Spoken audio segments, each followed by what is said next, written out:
ายดีพี่น้องยินดีต้อนรับเข้าสู่ช่องเทพเจ้าวันนี้พาทุกคนมากินหนังกอกตอนเย็นทุกคนนะพี่มือกำลังเผาชอบพี่น้อง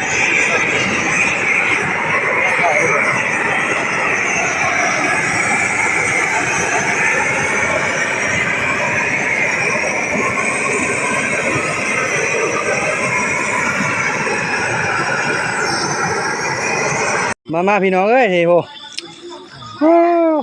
เครื่องในนี่ไปยะไปต้มนี่ลาบเลือดจังหน่อยนี่ไปล้างไว้ต้มเลือดไปล้างเอาดิไปล้างไหมล้างเลยพี่ก็ย่างเขาย่างเลยบ่ล้างบ่ล้างเนาะทุกคนเนาะอันนี้ชันขาหลังเนาะนี่เนาะนี่ขาหลังสองขาหนึ่งขาหน้า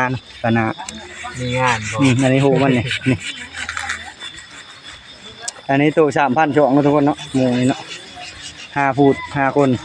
งานเกิดแน่เด้อพ่อเพื่อเบิ่งบ้านอาหารคนละลุ้นบ้านนั้นเอาอันปั่นเดียวแล้วว่าพี่ได้พูดจากโลนะทุกคนเนาะ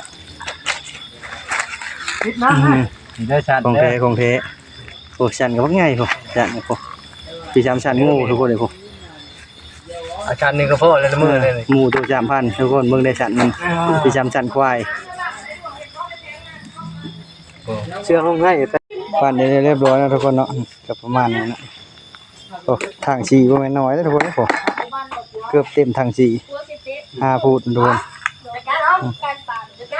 เต็มทาง4